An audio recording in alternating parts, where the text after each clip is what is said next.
This charming man, one of the greatest indie guitar riffs ever written. The song was written by guitarist Johnny Marr and singer Morrisey and was released as a single by the Smiths in 1983.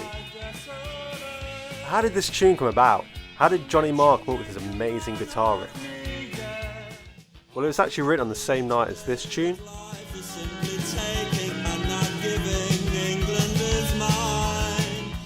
And also this banger.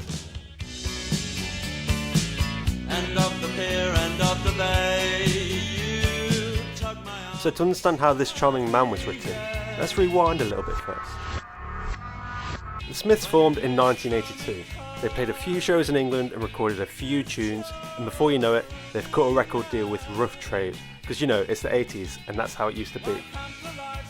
The first single the Smiths released through the label was Hand in Glove, which went down okay, but it didn't quite hit the numbers they were expecting. And around the same time, their mates Aztec Camera released Walk Out to Winter. Swear I'll be there.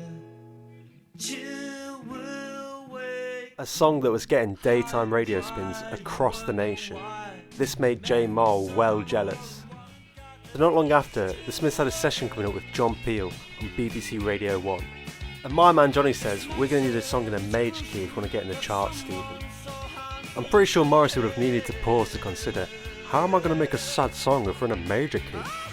Anyway, Marr goes home that night to whip up a song especially for this session, and he writes the riff for this charming man, in between writing Still Ill and Pretty Girls Make Graves. There was a lot of music still unwritten in the 80s compared to now. I mean, Marr could have come up with something as simple as Seven Nation Army, but no, he wrote this charming man. Have you ever tried playing this riff? It's solid. Not to mention Andy Rourke's bass playing to complement it, this is just as hard to play. So the version we're listening to here and appreciating isn't actually the original version.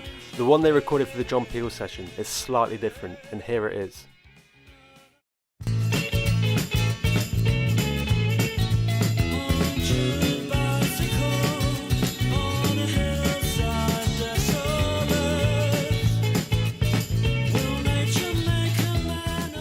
For saying this is the first time they played it live, it sounds pretty good.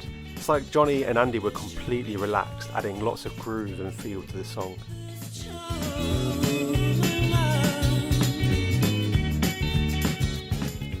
So it actually took 3 attempts to get to the most widely listened to version of the song.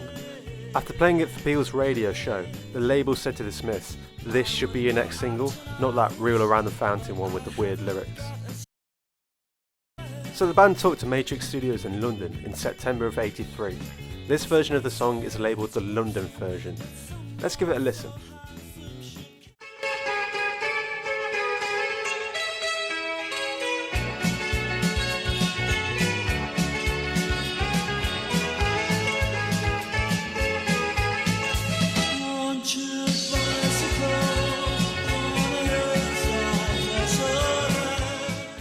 Both the Smiths and the record label weren't satisfied with what they'd heard.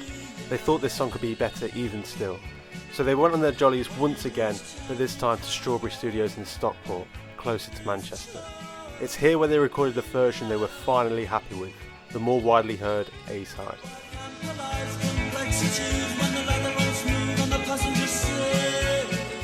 Marr went in with his 54 Telecaster and his signature jangly guitar tone, a bright clean tone with a tweed amp, and tuned up a whole step. He actually recorded 15 guitar tracks for this song.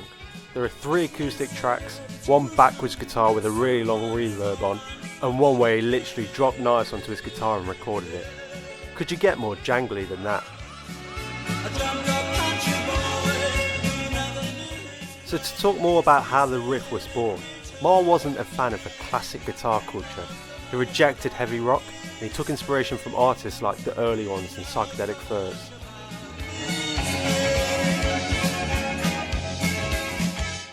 The reason I think the riff works so well is due to the double stops and single notes being picked in quick succession, creating an intricate sounding melody throughout the song. It pretty much weaves between the vocals and the other instruments in the track.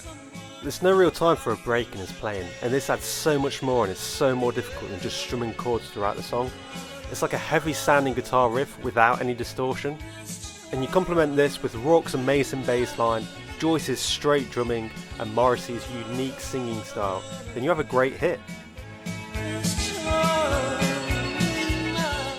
Johnny Marr was such a creative and influential guitarist. The kind of music he was creating with the Smiths was the first of its kind. It seemed to be either rock, pop, punk or disco in the charts at the time. There was no Blur, no Oasis, no Stone Roses. They didn't know it at the time, but the Smiths were paving a road for these kinds of bands. So there we go. What's your favourite indie guitar riff and why? Let me know in the comments. Thanks for watching. I've been Ryan sometimes.